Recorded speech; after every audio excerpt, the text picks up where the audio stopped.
ನಮ್ಮ ಹವ್ಯಾಸಕ್ಕೆ ತುಂಬಾ ನೀರೆರೆದು ಬೆಳೆಸಿದವರು. ಈ ಹಾವು ಸಂರಕ್ಷಣೆಯನ್ನ ನೀವು ಎಷ್ಟು ವರ್ಷದಿಂದ ಮಾಡ್ತಾ ಇದ್ರಿ? ಕೋವಿಡ್ ಒಂದು ಲೆಕ್ಕದಲ್ಲಿ ನಮ್ಗೆ ನೋವನ್ನು ಕೊಟ್ಟಿದೆ, ಅಷ್ಟೇ ನಮ್ಗೆ ಕಲೀಲಿಕ್ಕೆ ಬಹಳ ಆಸ್ಪದ ಕೊಟ್ಟಿದೆ. ಅವಾಗನಷ್ಟೇ ಒಂದು ದೊಡ್ಡ ದೊಣ್ಣೆ ತಂದು ಹೊಡೆದು ಅದನ್ನ ಯಾರು ಮನೆಯವರೇ ಹಿರಿಯರು ನಮ್ಮ ಹಿರಿಯರೇ ನಮ್ಮ ಸುತ್ತಲಿನ ಪರಿಸರವೇ ನಮ್ಗೆ ತುಂಬಿಸಿದೆ. ಹಾವು ಅನ್ನೋದು ಅಪಾಯ ಜೀವಿ, ನಮ್ಗೆ ಹಾನಿ ಮಾಡ್ಲಿಕ್ಕೆ ಬಂದಿರುತ್ತೆ. ಆ ಆಲೋಚನೆ ಬಹುಶಃ ನಿಮ್ಮಲ್ಲಿ ನಮ್ಮಲ್ಲಿ ಅಗ್ನಿಶಾಮಕದವರು ಬೆಂಕಿಯನ್ನು ಇದು ಮಾಡಿ ನಂದಿಸೋರು.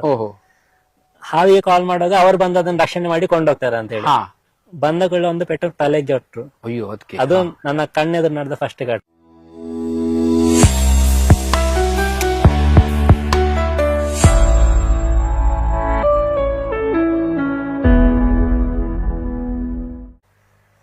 ಸ್ನೇಹಿತರೆ ನಮಸ್ಕಾರ. ಇವತ್ತೊಂದು ಹಸಿರಾದ ಪ್ರದೇಶಕ್ಕೆ ಬಂದಿದ್ದೇನೆ. ನನ್ನ ಜೊತೆ ನನ್ನ ಸ್ನೇಹಿತರೊಬ್ರು ಬಂದಿದ್ದಾರೆ. ಆಂಧ್ರ ಪ್ರದೇಶದ ನೆಲ್ಲೂರಲ್ಲಿ ಕೆಲಸ ಮಾಡ್ತಾ ಇದ್ದಾರೆ. ಅವರು ನಮ್ಮ ದಕ್ಷಿಣ ಕನ್ನಡ ಜಿಲ್ಲೆಯವರೇ. ರೂಪೇಶ್ ಅಂತೇಳಿ ಅವರ ಹೆಸರು. ಅವರು ಆರಂಭಿಕ ಉರಗ ಸಂರಕ್ಷಕರು. ಆ ನೆಲ್ಲೂರು ಕಡೆ ಸಾಕಷ್ಟು ಹಾವುಗಳ ಸಂರಕ್ಷಣೆಯಲ್ಲಿ ಬಹಳ ಆಸಕ್ತಿ ಪ್ರೀತಿಯಿಂದ ತೊಡಗಿಸಿಕೊಂಡವರು. ಅವರ ಜೊತೆ ಅಲ್ಲಿನ ಜೀವನ ಅನುಭವವನ್ನ, ಹಾವುಗಳು ಮತ್ತು ಜನಜೀವನದ ನಡುವೆ ಅಲ್ಲಿ ನಡೀತಾ ಇರುವಂತಹ ಸಂಘರ್ಷಗಳು, ಅವರ ಅನುಭವ, ಹಾವು ಹಿಡಿಯುವ ಆಗಿನ ಮತ್ತು ಆರಂಭದ ಅನುಭವಗಳನ್ನ ನಾನು ಈಗ ಹಂಚಿಕೊಳ್ತಾ ಇದ್ದೇವೆ ನಾವು ಇಬ್ರು ನಿಮ್ಮ ಜೊತೆ. ಬನ್ನಿ ಅವ್ರ ಹತ್ರ ಮಾತಾಡ್ಸೋಣ. ನಮಸ್ಕಾರ. ನಮಸ್ತೆ ಸರ್. ತಮ್ಮ ಹೆಸರು ಹೇಳಿ ಸರ್ ಪೂರ್ತಿ. ಸರ್ ನನ್ನ ಹೆಸರು ರೂಪೇಶ್ MS. ಮೂಲತಃ ದಕ್ಷಿಣ ಕನ್ನಡ ಮಂಗಳೂರು. ನನ್ನ ವಿದ್ಯಾಭ್ಯಾಸ ಎಲ್ಲ ಮಂಗಳೂರಿನಲ್ಲೇ ಆಗಿದ್ದು. ಪ್ರಾಥಮಿಕ ಶಾಲೆ, ಹೈಸ್ಕೂಲ್ ಮತ್ತೆ ಆಮೇಲೆ ಟೆಕ್ನಿಕಲ್ ಎಲ್ಲ ಅಲ್ಲಿ ಮುಗಿಸಿ ಮಂಗಳೂರಿನಲ್ಲಿ ಕಲ್ತು ಆಮೇಲೆ ನಾನು ನನ್ನ ಕೆಲ್ಸಕ್ಕಾಗಿ ಮಹಾರಾಷ್ಟ್ರ, ಉತ್ತರ ಕನ್ನಡ, ಆಮೇಲೆ ಇವಾಗ ಸದ್ಯಕ್ಕೆ ಕಳೆದ 10 ವರ್ಷದಿಂದ ನೆಲ್ಲೂರು ಅಂತ ಹೇಳಿದ್ರೆ ನಮ್ಮ ತಿರುಪತಿ ಕಾಳಹಸ್ತಿಯಿಂದ ಒಂದು 100 ಕಿಲೋಮೀಟರ್ ಪಕ್ಕದಲ್ಲಿದೆ. ನಮ್ಮ ತಮಿಳುನಾಡು ಬಾರ್ಡರ್. ಅಲ್ಲಿ ನಾನೊಂದು ವಿದ್ಯುತ್ ಶಕ್ತಿ ಉತ್ಪಾದನಾ ಕೇಂದ್ರ, ಅಲ್ಲಿ ವೇರ್ ಹೌಸ್ ಮ್ಯಾನೇಜರ್ ಆಗಿ ಕೆಲಸ ಮಾಡ್ತಿದ್ದೇನೆ. ಇದು ರಕ್ಷಣೆ ಎಂಬುದು ನನ್ನೊಂದು ಹವ್ಯಾಸ ಆಗಿ ಪ್ರಾರಂಭಿಸಿದ್ದು. ಇವಾಗ ಅದ್ರಲ್ಲಿ ತುಂಬಾ ಡೀಪ್ ಆಗಿ ಹೋಗ್ಬೇಕಂತಿದ್ದೇನೆ. ಇದಕ್ಕೆ ನಮ್ಗೆ ತುಂಬಾ ಸಹಾಯ ಮಾಡಿದವರು ಅಂತ ಹೇಳಿದ್ರೆ ನಮ್ಮ ಗುರುರಾಜ್ ಸರ್. ಅಯ್ಯೋ, ನಿಮ್ಮ ಆಸಕ್ತಿನೇ ನಿಮ್ಗೆ ಸಹಾಯ ಮಾಡ್ತು. ನಮ್ಮ ಹವ್ಯಾಸಕ್ಕೆ ತುಂಬಾ ನೀರೆರೆದು ಬೆಳೆಸಿದವರು. ಈ ಹಾವು ಸಂರಕ್ಷಣೆಯನ್ನ ನೀವು ಎಷ್ಟು ವರ್ಷದಿಂದ ಮಾಡ್ತಾ ಇದ್ರಿ? ನಾನು ಕರೆಕ್ಟ್ ಆಗಿ ಹೇಳಿದ್ರೆ 2022 ನಂತರ ಯಾವಾಗ ನಮ್ಗೆ ಕೋವಿಡ್ ಸ್ಟಾರ್ಟ್ ಆಯ್ತು, ಅವತ್ತಿನಿಂದ ನಾನು ಹಾವಿನ ಬಗ್ಗೆ ತುಂಬಾ ಆಸಕ್ತಿ ಹೊಂದಿ ಅದನ್ನೇ ಇದು ಮಾಡಿದೆ. ಕೋವಿಡ್ ಒಂದು ಲೆಕ್ಕದಲ್ಲಿ ನಮ್ಗೆ ನೋವನ್ನು ಕೊಟ್ಟಿದೆ, ಅಷ್ಟೇ ನಮ್ಗೆ ಕಲೀಲಿಕ್ಕೆ ಬಹಳ ಆಸ್ಪದ ಕೊಟ್ಟಿದೆ. ಇದೊಂದು ನಂದು ವಿಷಯ. ಅಂದ್ರೆ ಆ ಟೈಮಲ್ಲಿ ಬೇರೆ ಆಫೀಸ್ ವರ್ಕ್ ಅಷ್ಟೊಂದು ಇರ್ಲಿಲ್ಲ. ಈ ಒಂದು ವಿಷಯ ನಂಗೆ ಸಣ್ಣದಿಂದ ನಮ್ಮ ಮನಸ್ಸಲ್ಲಿದ್ದ ಭಯವನ್ನು ಹೋಗಲಾಡಿಸ್ಲಿಕ್ಕೆ ಅದೊಂದು ನಮ್ಗೆ ದಾರಿ ಮಾಡಿಕೊಡ್ತಾ ಆ ಒಂದು ಕೋವಿಡ್ ನ ಸಂದರ್ಭ. ಅಂದ್ರೆ ಅಷ್ಟು ಸಮಯ ಮನೆಯಲ್ಲೇ ಇದ್ದುಕೊಂಡು ಖಾಲಿ ಇದ್ದ ಸಂದರ್ಭದಲ್ಲಿ ಒಂದು ಯಾವ್ದಾದ್ರು ಒಂದು ಹವ್ಯಾಸ ಬೇಕು ಅಂತ ನಿಮ್ಗೆ ಅನಿಸಿದ ಹಾಗಾಗಿ ಇದರಿಂದ ತೊಡಗಿಸ್ಕೊಂಡ್ರಿ. ಇದು ಹಾವಿನ ಹವ್ಯಾಸದ ಬಗ್ಗೆ ಮಾತಾಡೋದಾದ್ರೆ ಹವ್ಯಾಸಕ್ಕಿಂತ ಮೊದ್ಲು ಹಾವಿನ ಮತ್ತೆ ನನ್ನ ಬಗ್ಗೆ, ನನ್ನ ಒಂದು ನಂಟಿನ ಬಗ್ಗೆ ಹೇಳ್ಬೇಕಂತ ಹೇಳಿದ್ರೆ, ನಾನು ಸಣ್ಣದಿಂದ ಮಂಗಳೂರಿನಲ್ಲಿ ಬೆಳೆದವನು, ಸಿಟಿಯಲ್ಲಿ ಬೆಳೆದವನು. ಹಾಗಾಗಿ ನಂಗೆ ಹಾವಿನ ಜೊತೆ ಅಷ್ಟೊಂದು ಸಂಪರ್ಕ ಇರ್ಲಿಲ್ಲ. ಯಾವಾಗನೂ ಒಂದು ಕೇರೆ ಹಾವು ಇಲ್ಲ ನಾಗರ ಹಾವು ಇಲ್ಲ ಸಣ್ಣ ಪುಟ್ಟ ಹಾವುಗಳು ಬಂದು ಹೋಗ್ತಿದ್ದವು, ಹೊರಗಡೆ ಬಂದು ಹೋಗ್ತಿದ್ವು. ಆಗ ಅದ್ರಲ್ಲಿ ಕೇರೆ ಹಾವು ಅಂತ ಹೇಳಿ ನಮ್ಗೆ ಅದು ಕಾಮನ್ ಆಗಿರ್ತದೆ. ಅದು ಬಂದ್ರೆ ಹೋಗ್ತದೆ, ಅದು ನಾವು ಅಷ್ಟೇ, ನಮಗಿಂತ ಭಯ ಅದಕ್ಕೆ ಜಾಸ್ತಿ ನಮ್ಮನ್ನು ನೋಡಿದ ಕೂಡಲೇ ಓಡುವಂತ. ನಾವು ಮಕ್ಕಳಿರುವಾಗ ನಾವು ಅದರಷ್ಟೇ ಬಿಡ್ತಿದ್ದೇವೆ.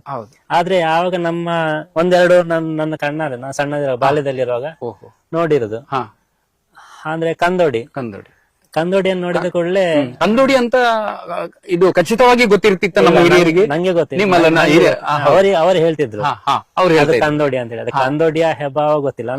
ಇವಾಗ ನಂಗೆ ಗೊತ್ತುಂಟು ಕಂದೋಡಿ ಯಾವ್ದು ಹೆಬ್ಬಾವ ಏನು ಅಂತ ಹೇಳಿದ್ರೆ. ಆ ಪ್ರಾಯದಲ್ಲಿ ನಂಗೆ ಅಷ್ಟು ಗೊತ್ತಿರ್ಲಿಲ್ಲ. ಅವರು ಹೇಳಿದ್ರೆ ನಮ್ಗೆ ಅದೊಂದು ಕಂದೋಡಿ. ಓಕೆ, ಆಗ ಒಂದೆರಡು ಕಂದೋಡಿಯನ್ನು ನನ್ನ ಕಣ್ಣಾರೆ ಹೊಡೆದ ಸನ್ನಿವೇಶ ಬಂದಿದೆ. ಅಂದ್ರೆ ಒಂದು ಅಂತೇಳಿ ನಮ್ಮ ಮೇಲಿನ ಪ್ರೀತಿ, ನಮ್ಮ ರಕ್ಷಣೆಗೋಸ್ಕರ ನಮ್ಮ ಹಿರಿಯರು ಮಾಡಿದದು. ನಾನು ಆಟ ಆಡ್ತಿರುವಾಗನೆ ಬೈ ಮಿಸ್ಟೇಕ್ ನನ್ನಿಂದ ನಾನು ನನ್ನ ಸ್ನೇಹಿತನ ಜೊತೆ ಆಟ ಆಡ್ತಿರುವಾಗ ನನ್ನ ಹ್ಮ್ ಆ, ಕಲ್ಲಿನ ಕೆಳಗಡೆ ಕೈ ಹಾಕುವ ಕಲ್ಲಿನ ಅಡಿಯಲ್ಲಿ ಅಡಿಯಲ್ಲಿ ಒಂದು ಹಾವು ಇತ್ತು, ಸಣ್ಣ ಹಾವು, ಹಾ ತಂದೋಡಿ ಅಂತ ಹೇಳಿ ಅಲ್ಲಿ ಅಲ್ಲೇ ಕೊಂದು ಬಿಟ್ರು ಅವರು. ಹಾವು ಕೊಂದು. ಕೊಂದು ಮತ್ತೆ ಅದಕ್ಕೆ ಆಗ ಒಂದು ಕ್ರಮ ಇತ್ತು, ಅದ ಎಲುಬು ತಾಗಬಾರ್ದು ಅಂತ ಹೇಳಿ. ಅದು ಕನ್ನಡಿ ಹಾವಿನ ಎಲುಬು ತಾಗಿದ್ರು ಅದು ಕೊಳೆಯುತ್ತೆ ಹಾಗೆ ಎಲ್ಲ ಒಂದು ತಪ್ಪು ನಂಬಿಕೆ ಅದಕ್ಕೆ ಅವಾಗ್ಲೇ ಸುಟ್ಟು ಬಿಟ್ರು. ಸುಟ್ಟು ಬಿಟ್ರು. ಮತ್ತೆ ಇನ್ನೊಂದು ಘಟನೆ ಅಂತ ಹೇಳಿದ್ರೆ ನಮ್ಮ ಬಚ್ಚಲ್ ಮನೆ ನೀರು ಹೋಗುವ ಸ್ಥಳದಲ್ಲಿ ಬಾಳೆ ಗಿಡಗಳ ಇದಿದೆ, ಹಾ ಹಾ ಹಾ ಆ ಮೂಲೆಯಲ್ಲಿ ಒಂದು ಹಾವಿತ್ತು. ಅದು ರಾತ್ರಿ ನಡೆದದು. ಹ್ಮ್ ಅವಾಗನು ಅಷ್ಟೇ, ಅದು ನಂಗೆ ಇವಾಗ ಹೋಗ ಸ್ವಲ್ಪ ಸ್ವಲ್ಪ ಅಸ್ಪಷ್ಟ ಒಂದು ಚಿತ್ರಣ ನೆನಪಿದೆ ನೆನಪಿದೆ. ನೆನಪಿದೆ.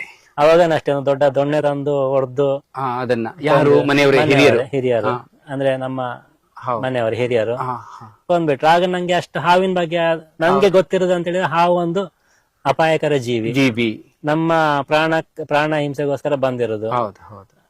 ಅದರಿಂದ ಅಂದ್ರೆ ಅದನ್ನು ಕೂಡ ಆಗ ನಿಮ್ಗೆ ಗೊತ್ತಿರುವಂತ ವಿಚಾರವನ್ನು ಕೂಡ ಬಹುಶಃ ಮನೆಯವರೇ ಒಂದು ನಮ್ಮ ಹಿರಿಯರೇ ನಮ್ಮ ಸುತ್ತಲಿನ ಪರಿಸರವೇ ನಮ್ಗೆ ತುಂಬಿಸಿದೆ. ಹಾವು ಅನ್ನೋದು ಅಪಾಯ ಜೀವಿ, ನಮ್ಗೆ ಹಾನಿ ಮಾಡ್ಲಿಕ್ಕೆ ಹಾನಿ ಮಾಡ್ಲಿಕ್ಕೆ ಆ ಆಲೋಚನೆ ಬಹುಶಃ ನಿಮ್ಮಲ್ಲಿ ನಮ್ಮಲ್ಲಿ ಇದ್ದದ್ದು. ಅಂದ್ರೆ ನಾರ್ಮಲ್ ಆಗಿ ಎಲ್ಲ ಮಕ್ಕಳಲ್ಲಿ ಇರುವ ಅವರೆಲ್ಲ ಮಾತಾಡುವಾಗ ಹಾಗೆ ನಾವು ಹಾಗೆ ಭಾವಿಸ. ಅದ್ರಲ್ಲಿ ಬಹಳಷ್ಟು ಕಥೆಗಳಿತ್ತು. ಹೌದು. ಕಂದೋಡಿ ಬಂದ್ರೆ ಹೀಗಾಗುತ್ತೆ, ಕಂದೋಡಿ ಇಲ್ಲಿ ನಮ್ಮ ಇನ್ನೊಂದು ವಿಷಯ, ಸಾಯಂಕಾಲ ಹೋಗುವಾಗ ಎಲ್ಲಿಯಾದ್ರೂ ಸೈಡ್ ಅಲ್ಲಿ ಚಕ್ಕುಲಿ ವಾಸನೆ ಬಂದ್ರೆ ಅಲ್ಲಿ ಕಂದೋಡಿ ಇದೆ ಅಂತ ಹೇಳಿ. ಎಷ್ಟು ಸಾಮಾನ್ಯ ನಂಬಿಕೆ ಇದು. ಅದೆಲ್ಲ ಹೇಳಿದ್ರೆ ಅದು ತುಂಬಾ ನಂಬ್ತಾ ಇದ್ದ ವಿಷಯಗಳು. ಓಕೆ, ಆ ರೀತಿ ನನ್ನ ಹಾವಿನ ಬಗ್ಗೆ ಮತ್ತು ನನ್ನ ಇದ್ದ ನಂಟು. ಯಾವಾಗ ನಾನು ವಿದ್ಯಾಭ್ಯಾಸ ಮುಗಿಸಿ ನಾನು ಬೇರೆ ರಾಜ್ಯಕ್ಕೆ ಹೋದೆ, ಉದ್ಯೋಗಕ್ಕಾಗಿ ಹೋದೆ. ಅಲ್ಲಿ ಫಸ್ಟ್ ಹೋದಲ್ಲಿ ಆ ಹಾವಿನ ಬಗ್ಗೆ ಇರಲಿ. ನಾನು ಸೆಕೆಂಡ್ ಬಂದದ್ದು ಉತ್ತರ ಕರ್ನಾಟಕ, ಬಳ್ಳಾರಿ ಅಂತ ಹೇಳಿ ಸ್ವಲ್ಪ ಒಣ ಪ್ರದೇಶ, ಮತ್ತೆ ಅದು ಸ್ವಲ್ಪ ಇಂಟೀರಿಯರ್ ಆಗಿತ್ತು, ಸಿಟಿಯಿಂದ ಸ್ವಲ್ಪ ದೂರದಲ್ಲಿತ್ತು. ಸ್ವಲ್ಪ ಸುತ್ತಮುತ್ತಲ ಗುಡ್ಡಗಾಡುಗಳು. ನಮ್ಮ ಇದ್ದ ಕಂಪನಿಯಲ್ಲಿ ಹಾವುಗಳ ಇದು ಚಲನವಲನ ಬಹಳ ಇತ್ತು. ಓಕೆ, ಹಾಗೆ ನಾವು ಆಫೀಸಲ್ಲಿ ಕೆಲಸ ಮಾಡುವಾಗ ಎಲ್ಲೇ ಸಪೋಸ್ ಯಾವ್ದಾದ್ರು ಒಂದು ಹಾವು ಬಂತ ಅಂತ ಹೇಳಿದ ಕೂಡ ನಾವೊಂದು ಡಿಪಾರ್ಟ್ಮೆಂಟ್ ಕಾಲ್ ಮಾಡ್ತಿದ್ವಿ. ಅವಾಗ ಅಲ್ಲಿ ಅವರು ಅಗ್ನಿಶಾಮಕ ದಳದವರು, ಅಂದ್ರೆ ಅವರ ಮೇನ್ ಕೆಲಸ ಎಂಬುದು ಅಗ್ನಿಗಳನ್ನು ಇದು ಮಾಡ್ಬೇಕು. ಜನರು ಅಪಾಯಕ್ಕೆ ಸಿಲುಕಿಕೊಂಡ್ರೆ ರಕ್ಷಣೆ ಮಾಡೋದು. ಅವರಿಗೆ ಹಾವಿನ ಬಗ್ಗೆ ಅಷ್ಟಿದ್ದಿಲ್ಲ. ಹಾವು ಅಂತ ಹೇಳಿದ್ರೆ ಓಕೆ, ಜನರ ಮೇಲೆ ಅಪಾಯ ಉಂಟಂತೇಳಿ ಹೇಗೆ ಅವರು ಅಗ್ನಿಯನ್ನು ನಾಶ ಮಾಡ್ತಿದ್ರು ಹಾಗೆ ಹಾವಿದ್ರು. ಹಾಗೆ ಹಾವಿ ಬಗ್ಗೆ ಕಾಲ್ ಬಂದಾಗ ಫಸ್ಟ್ ನನ್ನ ಮೈಂಡ್ ಅಲ್ಲಿ ಅದು ಗೊತ್ತಿರ್ಲಿಲ್ಲ ಏನಂತ ಹೇಳಿ, ಅವರ ಕೆಲಸ ಏನಂತ ಹೇಳಿ ನಂಗೆ ಗೊತ್ತಿದ್ದದ್ದು ಅವರು ಅಗ್ನಿಶಾಮಕದವರು ಬೆಂಕಿಯನ್ನು ಇದು ನಂದಿಸುವವರು. ಹಾವಿಗೆ ಕಾಲ್ ಮಾಡುವಾಗ ಅವ್ರು ಬಂದು ಅದನ್ನ ರಕ್ಷಣೆ ಮಾಡಿ ಕೊಂಡೋಗ್ತಾರೆ ಅಂತ ಹೇಳಿ. ನಂಗೆ ಒಂದು ಸೈಡ್ ಅಲ್ಲಿ ಸಣ್ಣದಿಂದ ಭಯ ಇದ್ದದ್ದು, ಇನ್ನೊಂದ್ ಸೈಡ್ ಅಂತ ನಂಗೆ ಪ್ರಾಣಿಗಳ ಬಗ್ಗೆ ಸ್ವಲ್ಪ ಪ್ರೀತಿ ಜಾಸ್ತಿ. ಓಕೆ, ಅಂದ್ರೆ ಕೊಲ್ಲಿಕ್ಕೆ ಹೋಗ್ತಿರ್ಲಿಲ್ಲ, ಅದಕ್ಕೆ ಹಾನಿ ಮಾಡ್ತಿರ್ಲಿಲ್ಲ. ನನ್ನಿಂದ ಆದಷ್ಟು ನಾನು ಸ್ವಲ್ಪ ದೂರ ಇರ್ತಿದ್ದೆ. ಅದಕ್ಕೆ ಇಲ್ಲದ ಹಾನಿ ಆದ್ರೆ ನಾನು ಸ್ವಲ್ಪ ದೂರ ಓಡಿ ಹೋಗುವವರು. ಅಂದ್ರೆ ಅದಕ್ಕೆ ಕೊಲ್ಲುವವರು ಅಂತ ಹೇಳಿ ಗೊತ್ತಿದ್ರೆ, ಈಗ ನನ್ನ ಮುಂದೆ ಎಲ್ಲ ಹಾವನ್ನು ಕೊಲ್ಲುವವರು ಅಂತ ಹೇಳಿ ಗೊತ್ತಿದ್ರೆ ನಾನು ಆ ಗುಂಪಿಂದ ಸ್ವಲ್ಪ ದೂರ ಹೋಗ್ತಿದ್ದೆ. ಪ್ರಕ್ರಿಯೆಯನ್ನು ನೋಡ್ಲಿಕ್ಕೆ ಆಗ್ತಿರ್ಲಿಲ್ಲ. ಓಕೆ, ಹಾಗೆ ಇಲ್ಲಿ ನಮ್ಮ ಆಫೀಸಿಗೆಲ್ಲ ಹಾವು ಬರ್ತಿರುವಾಗ ನಾನು ಕಾಲ್ ಮಾಡಿದ್ದೆ ಅಗ್ನಿಶಾಮಕ. ಓಕೆ, ಬರ್ತಾರೆ, ಇಟ್ಕೊಂಡು ಹೋಗ್ತಾರೆ ಅಂತ ನನ್ನ ಥಾಟ್.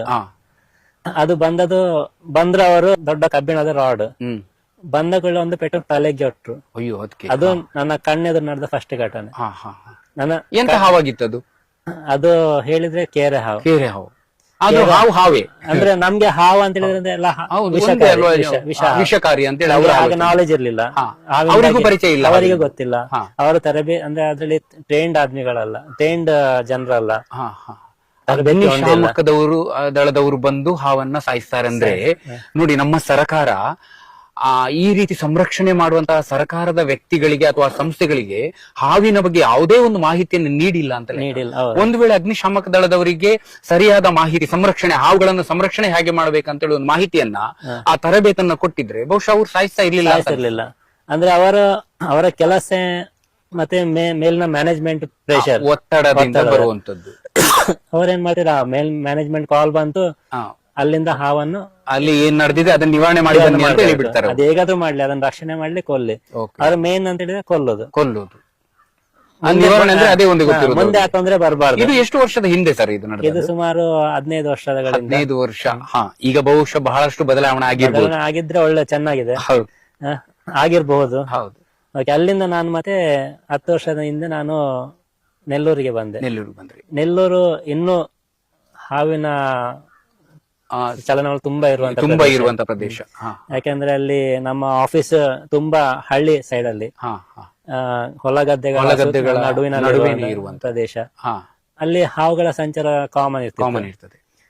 Same procedure. ನಿಮ್ಮ ಕ್ಯಾಂಪಸ್ ಕೂಡ ಬಹಳ ದೊಡ್ಡದಿದೆಯಾ? 5,000 ಎಕರೆ. 5,000 ಎಕರೆ ಇದೆ. ಹಾಗಾದ್ರೆ ಅಲ್ಲೂ ಒಟ್ಟಾರದಲ್ಲಿ ಮರಗಿಡಗಳೆಲ್ಲ ಇವೆ. ಫುಲ್ ಸುತ್ತ ಮರಗಿಡಗಳು. ಹಾ ಮತ್ತೆ ಕಾಂಪೌಂಡ್ ಹೊರಗಡೆ, ಕಂಪನಿಯ ಬೌಂಡ್ರಿ ಹೊರಗಡೆ ಹೊಲಗದ್ದೆಗಳಿವೆ. ನಿಮ್ಮ ಕಾಂಪೌಂಡ್ ಒಳಗೂ ಹಾವುಗಳಿವೆ. ಹಾವುಗಳಿವೆ, ಬಹಳಷ್ಟು ಹಾವುಗಳಿವೆ. ನಾವು ಕಾಮನ್ ಆಗಿ ನೋಡಿರುವುದು ನಾಗರ ಹಾವು, ಕೊಳಕಮಂಡಲ, ಮತ್ತೆ ಅವಾಗ ಕೇರೆ ಹಾವು ಕಾಮನ್ ಆಗಿದೆ. ಮರದ ಹಾವುಗಳು ಎಲ್ಲ ಕಾಮನ್. ಹಸಿರ ಹಾವು ಮತ್ತೆ ಮತ್ತೆ ಕಿಲ್ಬ್ಯಾಕ್ ಕಾಮನ್ ಇದೆ. ನೀರಾವು ಅದು ಅದು ಕಾಮನ್, ಅದು ಬರ್ತದೆ ಹೋಗ್ತದೆ. ಚರಂಡಿ ಎಲ್ಲ ನೀರಿನ ವ್ಯವಸ್ಥೆ ಇದೆ, ನೀರಿನ ವ್ಯವಸ್ಥೆ ಎಲ್ಲ ಕಂಪನಿ ಒಳಗಡೆ ಚೆನ್ನಾಗಿರುತ್ತೆ. ಅದ್ರಲ್ಲಿ ಬರ್ತಿತ್ತು ಹೋಗ್ತಿತ್ತು, ನಾವು ಕಾಲ್ ಮಾಡ್ತಿದ್ದ ಅವ್ರು ಇಟ್ಕೊಂಡು ಹೋಗ್ತಿದ್ರು. ಅವಾಗ 1-2 ಹೆಬ್ಬಾವುಗಳನ್ಸ ನೋಡಿದ್ದೇನೆ ಅಲ್ಲಿ ನಿಮ್ಮ ಕ್ಯಾಂಪಸ್ ಒಳಗಡೆ. ಅದು ಹಾವಿನ ವಿಷಯಕ್ಕೆ ಬರುವಾಗ ನಾನು ಅದೇ ಸೇಮ್ ಪ್ರೊಸೀಜರ್. ನಮ್ಗೆ ಏನಂತ ಎಲ್ಲಿಯಾದ್ರೂ ತೊಂದರೆ ಕಾಣಿಸಿದ್ರೆ ನಮಗೆ ಅಗ್ನಿಶಾಮಕ ದಳಕ್ಕೆ ಕಾಲ್ ಮಾಡ್ಬೇಕು ಅಂತೇಳಿ. ಹಾಗೆ ನಂಗೆ ಒಂದ್ಸಲ ನಾಗರಾವ್ ಕಂಡಿತ್ತು ಫಸ್ಟ್ ಗೆ. ಓಕೆ, ನಾವು ಮಂಗಳೂರಿನವರು, ನಾಗ ಅಂತ ನಮ್ಗೆ ದೇವರಿದ್ದಾಗೆ.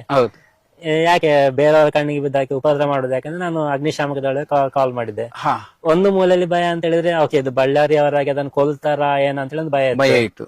ಇನ್ನೊಂದ್ ಕಡೆ ಅಂತ ಹೇಳಿದ್ರೆ ಓಕೆ, ಇದು ಇದು ಅದಕ್ಕಿಂತ ಸ್ವಲ್ಪ ಸ್ಟ್ಯಾಂಡರ್ಡ್ ಕಂಪನಿ, ಏನ್ ಬಂದು ಇಟ್ಕೊಂಡು ಹೋಗ್ಬೋದು ಅಂತೇಳಿ ಬಂದ್ರು.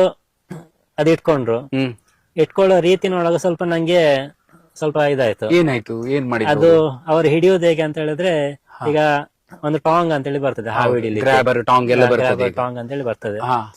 ಅವರಿಗೆ ಕೊಟ್ಟಿದ್ರು, ಕಂಪನಿ ಕೊಟ್ಟಿದ್ರು ಅದೇ ಟಾಂಗ್ ಕೊಟ್ಟಿದ್ದಾರೆ. ಅದೇನಂದ್ರೆ ಪ್ರೆಸ್ ಮಾಡುತ್ತೆ, ಪ್ರೆಸ್ ಮಾಡುತ್ತೆ. ಅವ್ರು ಬಂದ್ರು, ಅದ್ರ ನಡುವಲ್ಲಿ ಇಟ್ರು, ಇಲ್ಲಿ ಕುತ್ತಿಗೆ ಸ್ವಲ್ಪ ಕೆಳಗೆ ಇಟ್ಕೊಂಡು ಜೋರಾಗಿ ಇಟ್ರು. ಅವ್ರು ಯಾಕೆ ಒತ್ತಿ ಇಟ್ಕೊಳ್ಳೋದು ಅಂತೇಳಿ ಭಯ, ಅಪಾಯ ಅಂತೇಳಿ.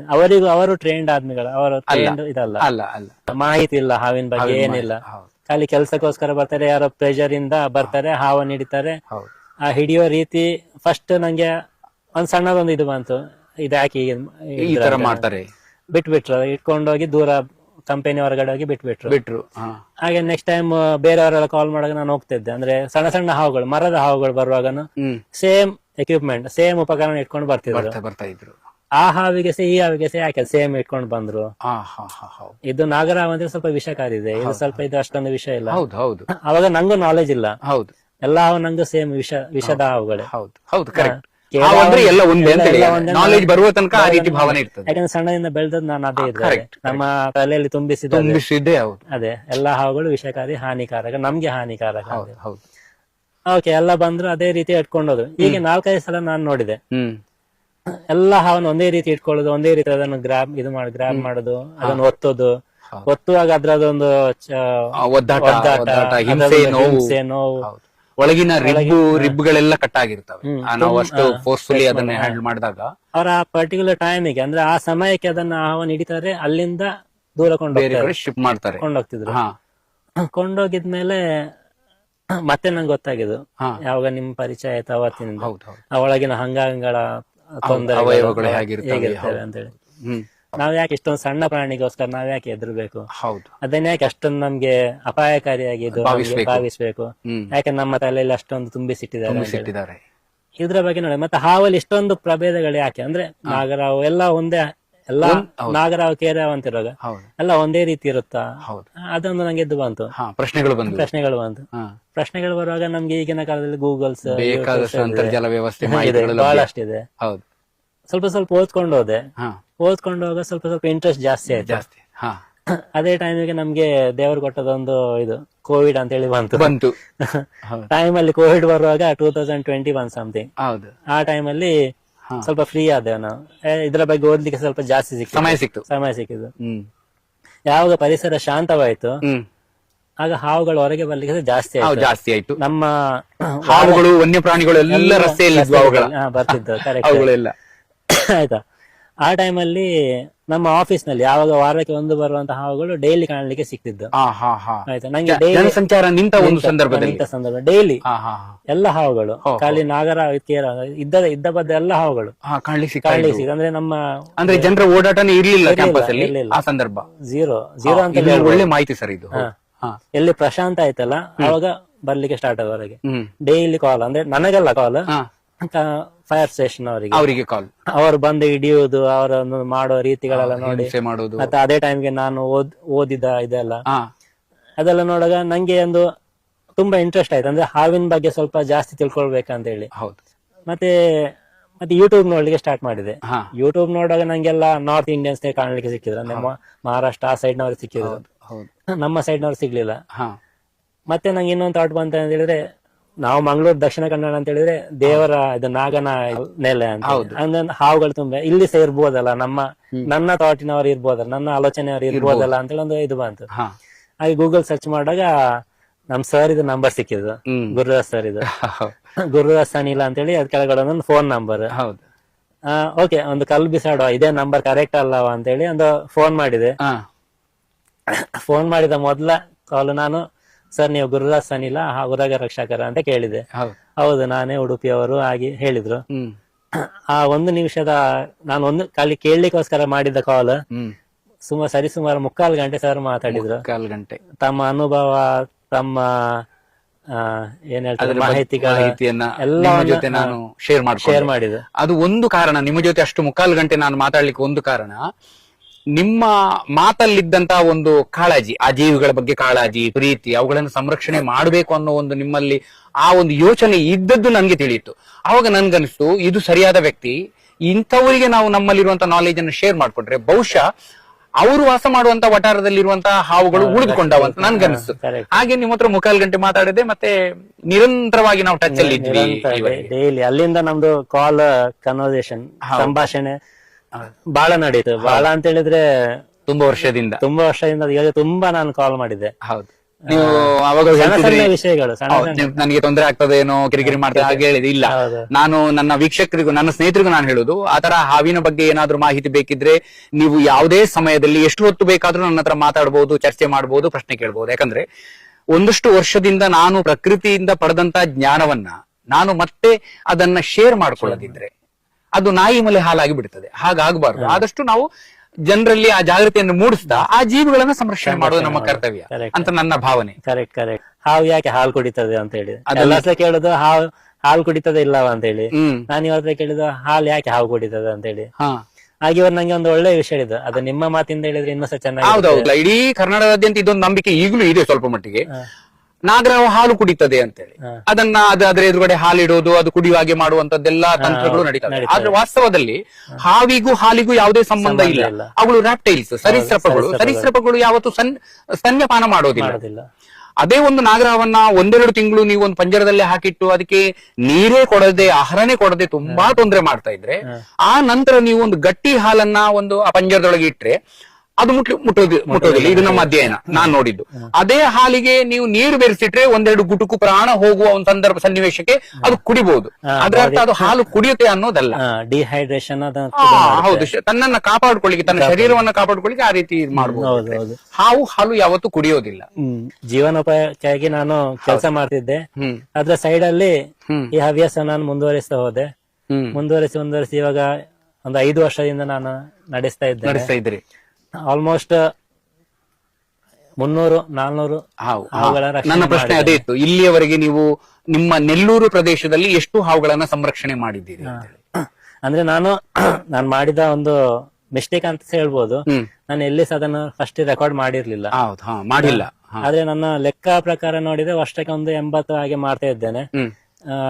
ಎಷ್ಟು ವರ್ಷದಿಂದ ಮಾಡ್ತಾ ಇದ್ದೀರಿ? 5 ವರ್ಷದಿಂದ ಮಾಡ್ತಾ. 5 ವರ್ಷದಿಂದ 40 ಒಂದು 300-400 ತನಕ ಮಾಡಿರ್ಬೋದು ಸಂರಕ್ಷಣೆ ಮಾಡಿ. ಇವಾಗ ನಾನು ಸ್ಟಾರ್ಟ್ ಮಾಡಿದ್ದೇನೆ. ಮತ್ತೆ ಮೊದ್ಲಿನ ಸರ್ ಹೇಳಿದ್ ನಂಗೆ ಅದೊಂದು ರೆಕಾರ್ಡ್ ಮಾಡಿಟ್ರೆ ನಮ್ಗೆ ಮುಂದೆ ಯೂಸ್ ಆಗುತ್ತೆ ಅಂತ ಹೇಳಿ. ಹೌದು, ಅದ್ರ ಘಟನೆಗಳು. ಅದು ಯಾಕೆ ಅಂದ್ರೆ ಈಗ ನಾನು ಪ್ರತಿಯೊಬ್ಬರಿಗೂ ಹೇಳುದು, ಹಾವು ಸಂರಕ್ಷಣೆ ಮಾಡುವವರಿಗೆ ಅದು ನಿಮ್ಮ ಒಂದು ಜ್ಞಾನಕ್ಕಾಗಿ ಇರ್ಲಿ ಅಂತೇಳಿ. ನೀವು ಏನನ್ನ ಒಂದು ಹಾವನ್ನ ಒಂದು ಮನೆಗೆ ಹೋಗಿ ಹಿಡಿತೀರಿ, ಆ ಪರಿಸರ, ಅಲ್ಲಿರುವಂತಹ ಹಾವಿನ ಜಾತಿ, ಅದು ಪ್ರಭೇದ ಯಾವುದು, ಅದ್ರ ಸ್ವಭಾವ, ಆ ಜನರು ಹೇಗೆ ರಿಯಾಕ್ಟ್ ಮಾಡಿದ್ರು, ಅದನ್ನೆಲ್ಲ ನೀವು ನೋಟ್ ಮಾಡ್ಕೊಳ್ತಾ ಇದ್ರೆ, ಸುಮ್ನೆ ನೋಟ್ ಮಾಡ್ಕೊಳ್ಳೋದು ಇಟ್ಟು ಬಿಡೋದು. ನೀವು 4-5 ವರ್ಷದ ನಂತರ ಆ ಒಂದು ದಾಖಲಾತಿಯನ್ನ ತೆಗೆದು ನೋಡಿದ್ರೆ ಒಂದು ಅದ್ಭುತವಾದ ಒಂದು ಅಧ್ಯಯನ ಪೂರ್ಣ ವಿಚಾರ ಅಲ್ಲಿ ಇರ್ತದೆ. ನಿಮ್ಗೆ ಒಂದು ಪುಸ್ತಕ ಕೂಡ ಬರಿಬಹುದು. ನನ್ನ ಹಾವು ನಾವು ಪುಸ್ತಕ ಬಂದದ್ದೇ ಅದೇ ರೀತಿ ಬರೆದಿಟ್ಕೊಂಡಿದ್ದೆ. ನೀವು ಯಾವಾಗ ಇದರ ಬಗ್ಗೆ ಹೇಳಿದ್ರಲ್ಲ, ನಾನು ಅವತ್ತಿಂದ ಸ್ಟಾರ್ಟ್ ಮಾಡ್ತಿದ್ದೇನೆ. ಮತ್ತೆ ಮೊದ್ಲಿದು ಯಾವ್ದ್ಯಾವ್ದು ನಂಗೆ ನೆನಪಿದೆ ಹೌದು, ಅದನ್ನು ಬರೀಲಿಕ್ಕೆ ಸ್ಟಾರ್ಟ್ ಮಾಡಿದ್ದೇನೆ.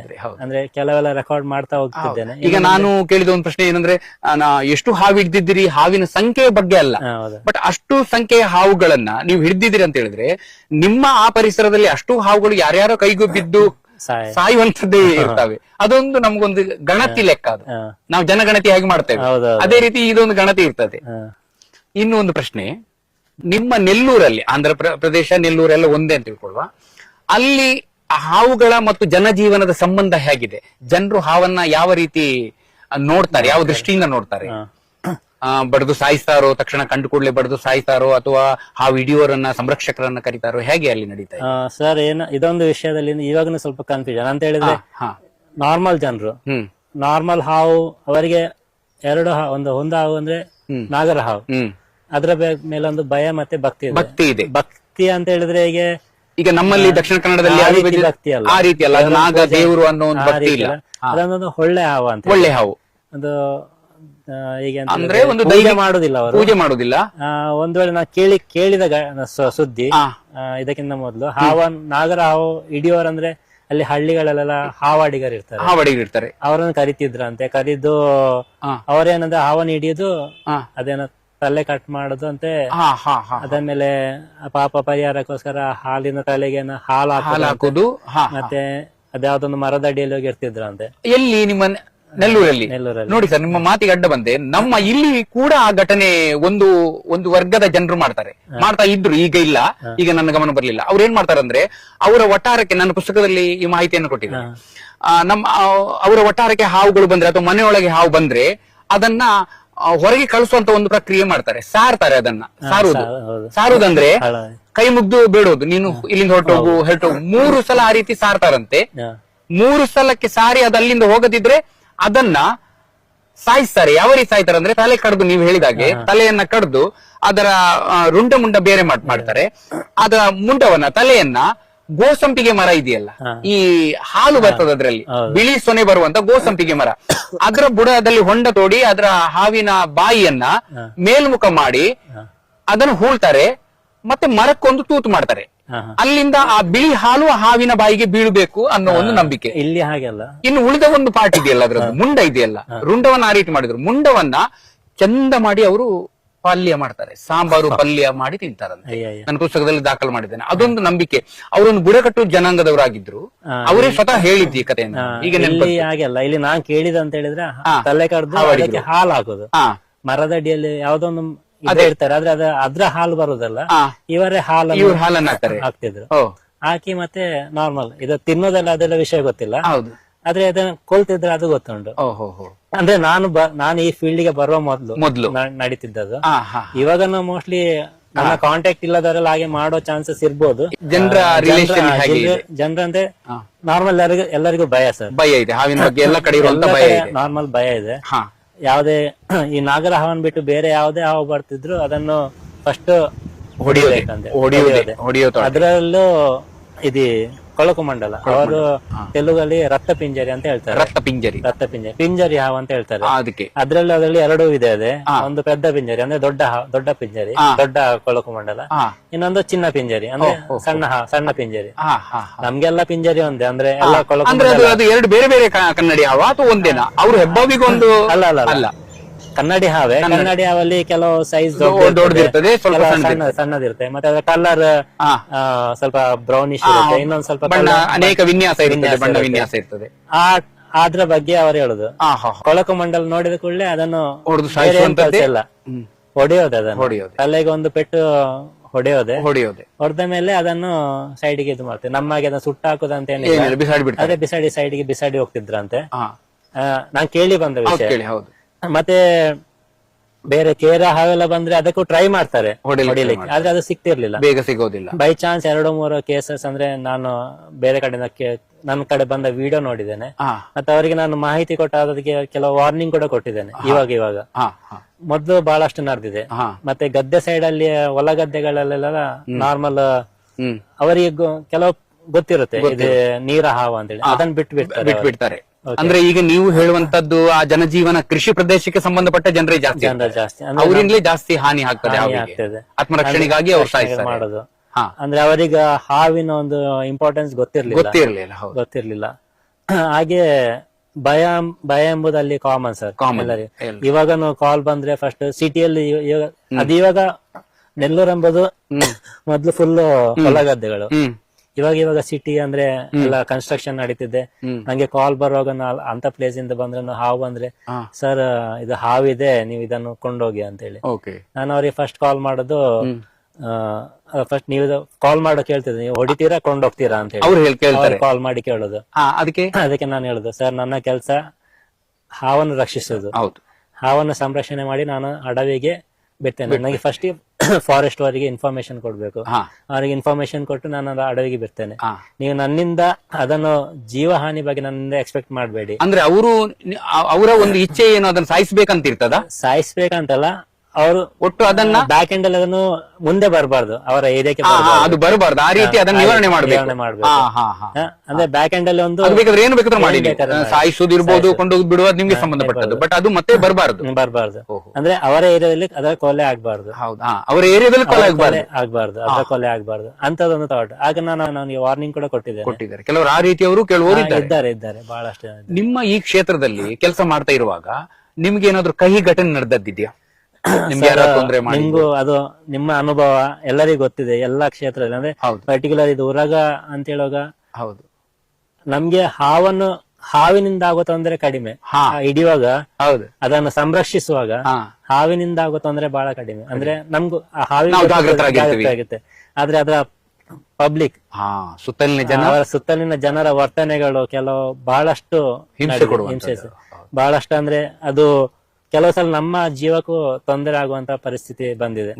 ಆದ್ರೆ ಈ 5 ವರ್ಷದಲ್ಲಿ ನಂಗೆ ಒಂದು 2-3 ಘಟನೆ, ಅಂದ್ರೆ ಒಂದೇನಂತ ಹೇಳಿದ್ರೆ ರೀಸೆಂಟ್ ಆಗಿ ಆಗಿರೋದು, ಒಂದು 2-3 ತಿಂಗಳ ಹಿಂದೆ ನಡೆದ ಘಟನೆ. ನಾನು ಮೊದ್ಲೇ ಹೇಳಿದಾಗೆ ನಂದು ಜೀವನೋಪಾಯಕ್ಕಾಗಿ ನಾನು ಉದ್ಯೋಗದಲ್ಲಿದ್ದೇನೆ. ಇದು ಹವ್ಯಾಸ. ಕೆಲಸದಲ್ಲಿ ಇರುವಾಗ ನಂಗೆ ಡೇ ಟೈಮ್ ಅಲ್ಲಿ ಕಾಲ್ ಬಂದ್ರೆ ಅಟೆಂಡ್ ಮಾಡ್ಲಿಕ್ಕೆ ಆಗುದಿಲ್ಲ. ಆದ್ರೆ ನಾನು ಅವರಿಗೆ ಹೇಳ್ತಿದ್ದೆ ಏನ್ ಮಾಡ್ಬೇಕಂತ ಹೇಳಿ. ಅದನ್ನೊಂದು ಅರೆಸ್ಟ್ ಮಾಡೋ ಪ್ರೊಸೆಸ್ ಇತ್ತು. ನಾನೊಂದು ಅವರಿಗೆ ಸಜೆಷನ್ ಮಾಡುದು. ನಾನು ಅಲ್ಲಿಗೆ ರೀಚ್ ಆಗುವ ತನಕ ನಾನು ಯಾವಾಗ ಒಂದು 6 ಗಂಟೆ ನಂತರ ರೀಚ್ ಆಗ್ತದೆ. ಈಗ ಬೆಳಿಗ್ಗೆ ಕಾಲ್ ಬಂದ್ರು, ಮಧ್ಯಾಹ್ನ ಮೇಲೆ ಕಾಲ್ ಬಂದ್ರು, ನಾನು ಅವರಿಗೆ ಆ ಟೈಮ್ ತನಕ 4-5 ಗಂಟೆ ಅದನ್ನು ಅದೇ ಪ್ಲೇಸ್ ಅಲ್ಲಿ ಹೇಗೆ ಇಡ್ಬೇಕಂತ ಹೇಳಿ ಅವರಿಗೆ ಹೇಳ್ತಿದ್ದೆ. ಬದುಕಿಸಿಡುವಂತದ್ದು ಮತ್ತೆ ನಿರ್ಬಂಧಿಸೋದು, ಅದಕ್ಕೆ ತೊಂದರೆ ಆಗದಾಗೆ ಅದನ್ನು ಇಟ್ಕೊಳ್ಬೇಕಂತ ಹೇಳಿ. ನಂಗೆ ಇಷ್ಟ ತನಕ ಬಂದಿರೋ ಕಾಲ್ಗಳು ನಾನು ಹಾಗೇನೆ ಮೇಂಟೈನ್ ಮಾಡ್ತಿದ್ದೇನೆ. ಹಾಗೆ ನಾನು ಬಹಳ ರೆಸ್ಕ್ಯೂ ಮಾಡಿ. ಅದು ಹೇಗೆ ಹೇಳ್ತಾ ಇದ್ರಿ? ಅಂದ್ರೆ ಈಗ ಒಂದು ಕಡೆ ಮನೆಯೊಳಗೊಂದು ಹಾವು ಬಂದಿದೆ, ಮನೆಯ ಒಳಗೆ ಇದೆ, ಒಂದು ಕೋಣೆಯಲ್ಲಿ ಇದೆ ಅಂತ ತಿಳ್ಕೊಳ್ಳೋ, ಅವಾಗ ಅದನ್ನ ಹೇಗೆ ಅಲ್ಲಿ ನಿರ್ಬಂಧಿಸ್ಲಿಕ್ಕೆ ಸಾಧ್ಯ? ಕೋಣೆ ಬಾಗಿಲು ಹಾಕಿ ಕೇಳ್ತೀರಾ? ಕೋಣೆ ಬಾಗಿಲು ಹಾಕ್ಲಿಕ್ಕೆ ಹೇಳ್ತಿದ್ದೆ. ನಿಮ್ಗೆ ನಾರ್ಮಲ್ ಹಾವಿದ್ರೆ, ಈಗ ಕೆರೆ ಹಾವಿದ್ರೆ ನೀವು ಒಂದು ಕಿಟಕಿ ಓಪನ್ ಮಾಡಿ ಮತ್ತೆಲ್ಲ ಸುತ್ತ ಬಂದ್ ಮಾಡಿ ಅಂತ ಹೇಳ್ತಿದ್ದೆ. ಆಗ ಅದಕ್ಕೆ ಹೋಗ್ಲಿಕ್ಕೆ ಒಂದು ದಾರಿ ಸಿಗ್ತಿತ್ತು, ಕಿಟಕಿ ದಾರಿ. ನೀವು ಅದನ್ನ ಬಿಟ್ಬಿಡಿ, ಕೆರೆ ಹಾವು ಅಂತ ಹೇಳ್ತಿದ್ದೆ. ಅವ್ರಿಗೆ ಫಸ್ಟ್ ಮನವರಿಕೆ ಮಾಡ್ಬೇಕು ಹಾವಿನ ಬಗ್ಗೆ. ಫಸ್ಟ್ ಒಂದು 5-10 ನಿಮಿಷ ಅವರಿಗೆ ನಾನು ಫುಲ್ ಅವರಿಗೆ ಎಕ್ಸ್ಪ್ಲೈನ್ ಮಾಡ್ತೇನೆ ಹಾವಿನ ಬಗ್ಗೆ. ಅಂದ್ರೆ ಯಾವ ಹಾವು ಬಂದಿದೆ ಅಂತ ಫಸ್ಟ್ ಫೋಟೋ ಕೇಳ್ತೇನೆ, ಯಾವ ಹಾವು ಬಂದಿದೆ. ಆ ಫೋಟೋ ನೋಡಿ ಓಕೆ ಇದು ನಾರ್ಮಲ್ ಹಾವು ಆದ್ರೆ ನಾನು ಮ್ಯಾಕ್ಸಿಮಮ್ ಟ್ರೈ ಮಾಡಿದೆ ಏನಂದ್ರೆ ಅಲ್ಲಿಗೆ ಹೋಗದಾಗೆ ಅವರಿಂದಲೇ ನಾನು ಅದನ್ನು ರಕ್ಷಣೆ ಮಾಡುವಾಗೆ ಮಾಡ್ತಿದ್ದೆ. ಅದ್ರ ಮೇಲೂ ಅವರಿಗೆ ಭಯ ಜಾಸ್ತಿ ಇತ್ತು. ಆಗ ನಾನು ಅವ್ರಿಗೆ ಹೇಳ್ತಿದ್ದೆ, ಇದನ್ನ ನೀವು ಸ್ವಲ್ಪ ಹೊತ್ತು ಅದನ್ನ ಅರೆಸ್ಟ್ ಮಾಡಿ ಅಂತ ಹೇಳಿ. ಈಗ ನಿಮ್ದೊಂದು ಕ್ವಶನ್ ಅಂತ ಹೇಳಿದ್ರೆ, ಮನೆಯೊಳಗೆ ಬಂತು, ರೂಮಿನೊಳಗೆ ಬಂತು, ತುಂಬಾ ಈಸಿ ಅಂತ ಹೇಳಿದ್ರೆ, ಒಂದು ಅದು ಎಲ್ಲಿಂದ ಬಂತು ಆ ದಾರಿಯನ್ನು ಓಪನ್ ಇಟ್ಟುಬಿಡಿ, ಇಲ್ಲದ ಮೇನ್ ಡೋರ್ ಅನ್ನು ಕ್ಲೋಸ್ ಮಾಡಿ ಒಂದು ಸಣ್ಣ ಮೂಲೆ ಅದಕ್ಕೆ ಒಂದು ಹೋಗುವಷ್ಟು ದಾರಿಯನ್ನು ಕೊಟ್ಟು ಬಿಡಿ. ಅದ್ರ ಮೇಲೂ ಭಯ ಅಂತ ಹೇಳಿದ್ರೆ ನಾನು ಅಲ್ಲಿ ಹೋಗಿ ಅಟೆಂಡ್ ಮಾಡ್ತಾ ಇದ್ದೆ. ಇದೇ ರೀತಿ ಒಂದು ನಡೆದ ಘಟನೆ, ಅದೇ ಅಹಿತಕರ ಘಟನೆ ಅಂತ ಹೇಳ್ತಾರಲ್ಲ ಅದೇ ರೀತಿ. ಮಧ್ಯಾಹ್ನ ಟೈಮಲ್ಲಿ ನಂದು ಲಂಚ್ ಟೈಮ್ ಅಲ್ಲಿ ಕಾಲ್ ಬಂದಿದ್ದು, ಒಂದು ನಾಗರ ಹಾವಿದೆ ಸರ್ ಬನ್ನಿ ಅಂತ ಹೇಳಿ. ಓಕೆ, ಅಲ್ಲಿ ಇದ್ದವರಿಗೆಲ್ಲ ನಾಗರ ಹಾವು ಅಂತ ಎಲ್ಲರಿಗೂ ನಾಗರ ಹಾವೇ ಕಾಣ್ತದೆ. ಕೆರೆ ಹಾವು ಬಂದ್ರೆ ನಾಗರ ಹಾವೇ ಕಾಣ್ತದೆ, ಬೇರೆ ಹಾವು ಬಂದ್ರೆ ನಾಗರ ಹಾವೇ. ಅದಕ್ಕೆ ನಾನು ಅವ್ರಿಗೆ ಫೋಟೋ ಕೇಳಿದೆ, ಯಾವ ಹಾವು ಅಂತ ಹೇಳಿ. ಸರ್ ಅದು ಫೋಟೋ ಇಲ್ಲ ಸರ್, ಅದು ಒಂದು ಶೆಡ್ ಒಳಗೆ ಹೋಗಿದೆ. ಅದು ಶೆಡ್ ಅಲ್ಲಿ ಕೆಲಸ ಅಂತ ಹೇಳಿದ್ರೆ ಉಪ್ಪಿನಕಾಯಿದು ದೊಡ್ಡ ದೊಡ್ಡ ಭರಣಿ ಅಂತಲ್ಲ, ಅದು ಡ್ರಮ್ಸ್ ಇರುತ್ತಲ್ಲ 200 ಲೀಟರ್ ಡ್ರಮ್ಸ್, ನೀಲಿ ಕಲರ್ ಡ್ರಮ್ಸ್ ಅಲ್ಲಿ ತುಂಬಿಸಿಟ್ಟದ ಒಂದು ಸಣ್ಣ ರೂಮ್, ಅದ್ರೊಳಗೆ ಹೋಗಿದೆ ಸರ್. ಹೋದ್ರೆ ತೊಂದ್ರೆ ಇಲ್ಲ ಸರ್, ನಾನು ಬರುವಾಗ ಲೇಟ್ ಆಗುತ್ತೆ, ನೀವು ಹೊರಗೆ ನಿಂತ್ಕೊಂಡು ರೂಮಿನ ಹೊರಗೆ ಬೇರೆ ದಾರಿ ಇದೆ ನೋಡಿ, ಹಿಂದ್ಗಡೆ ಮುಂದ್ಗಡೆ. ಇಲ್ಲ ಸರ್, ಹೋಗ್ಲಿಕ್ಕೆ ಒಂದೇ ದಾರಿ ಇರೋದು, ಹೊರಗೆ ಬರೋದು ಅಲ್ಲಿಂದಲೇ ಬರ್ಬೇಕಂತ. ಹಾಗೆ ತೊಂದ್ರೆ ಇಲ್ಲ, ನೀವು ಹೊರಗಡೆ ಕುತ್ಕೊಂಡು ಅದನ್ನ ನೋಡ್ತಾ ಇರಿ. ಸಪೋಸ್ ಹೊರಗೆ ಬಂದ್ರೆ ನಾನು ಬರೋದ್ರೊಳಗೆ ಅದು ಹೊರಗೆ ಬಂದ್ರೆ ನಾ ಹಿಡಿಬಹುದು, ಒಳಗಿದ್ರೆ ಇನ್ನೂ ಚೆನ್ನಾಗಿರುತ್ತೆ, ಅಂದ್ರೆ ನಾ ಈಸಿಯಾಗಿ ಹಿಡಿಬಹುದು. ನಂಗೆ ಅದೇ ಇದಿತ್ತು, ಪ್ಲಾನ್ ಇತ್ತು. ಹಾಗೆ ಹೋಗ್ತಾ ಸಂಜೆ 1 ಗಂಟೆ ಕಾಲ್ ಮಾಡಿದ್ರು, ಮತ್ತೆ ಸಂಜೆ 5 ಗಂಟೆ ಕಾಲ್ ಮಾಡಿ ನಾನು ಅವ್ರಿಗೆ ಟೈಮಿಂಗ್ ಕೊಟ್ಟಿದ್ದೆ. ನಾನು 5 ಗಂಟೆ ತನಕ ಆಫೀಸಲ್ಲಿ ಇರ್ತೇನೆ, 5:30 6 ಗಂಟೆಗೆ ಬರ್ತೇನೆ ಅಂತ ಹೇಳಿದ್ದೆ. ಈಗ ನಿಮ್ಮ ಆ ಪರಿಸರದಲ್ಲಿ ನೀವು ಒಬ್ಬರೇ ಇದ್ದೀರಾ ಹಾವು ಸಂರಕ್ಷಣೆ ಮಾಡುವುದು?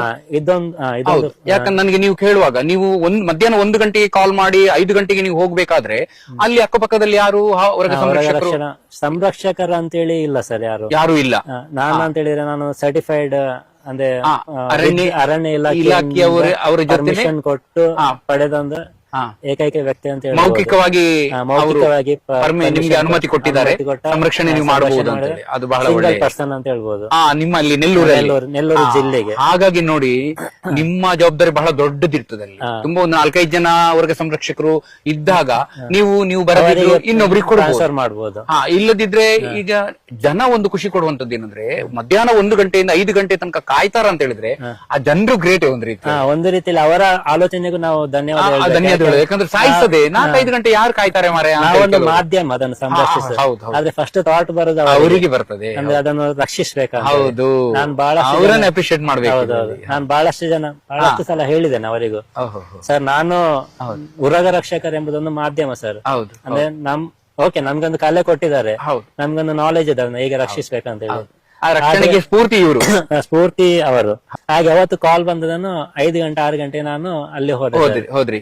5-5:30 ಸುಮಾರಿಗೆ ಅವ್ರು ಕಾಲ್ ಹೇಳಿದ್ರು, ಸರ್ ಹಾವು ಹೊರಗೆ ಬಂದಿದೆ, ಹೊರಗೆ ಬಂದು ಅಲ್ಲಿ ಮೂಲೆಯಲ್ಲಿ ಕುತ್ಕೊಂಡಿದೆ ಅಂತ ಹೇಳಿದ್ರು. ಅಲ್ಲಿ ಒಂದು ಮೋಟರ್ ಇದೆ, ಮೂಲೆಯಲ್ಲಿ ಕುತ್ಕೊಂಡಿದೆ ಅಂತ ಹೇಳಿದ್ರು. ಆಯ್ತು, ನಾನು ಹೋಗಿ ಅದು ಹುಡುಕಿದೆ ಅಲ್ಲಿ, ಆ ಮೂಲೆ ಈ ಮೂಲೆ ಅಂತ ಹೇಳಿದ್ರು. ನನ್ನ ಮೈಂಡ್ ಅಲ್ಲಿ ನಾಗರ ಹಾವು ಆಗಿರ್ಲಿಕ್ಕಿಲ್ಲ, ಕೇರೆ ಹಾವೇನ ಇದ್ದಿರ್ಬೋದು ಅಂತ ಹೇಳಿ.